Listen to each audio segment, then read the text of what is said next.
I'm Charles Hubbard. I'm the Facilities and Maintenance Supervisor of the school system and also project manager for all the ESSER projects. We have had the ESSER 2 projects that's all been completed. We're now in our final phases of the ESSER 3 projects.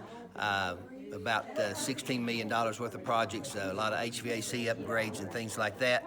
Everything is progressing on time at the moment. The contractors are ahead. We're just waiting on mainly the summertime when school is out that they can actually go into the schools and wrap up the projects that we have done. But it's been a great benefit to our school system as far as from roofing to HVAC and upgrading some science labs that it's been a great addition to the Sullivan County school system in a whole. And we've tried to utilize those dollars at the most needed places that we could and got the projects pretty much completed and most all of them are on time to be completed before the deadline runs out.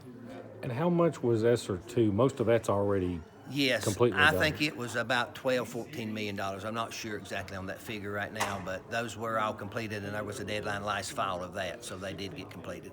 And is there one project that probably is the largest one, at least in the ESSER 3 realm? ESSER 3 right now, we're redoing the whole complete HVAC system at Sullivan Central Middle School. It was over a $7 million project. It's about 90% complete right now. We've got a holdup of the switch gear and the electrical components. We've had a delay on the delivery of that, which is a nationwide problem. So as soon as that comes in, then they can be starting up and the machine and all the units will be ready to be hooked up. They're already in place and tapped in. It's just waiting on the switch gear.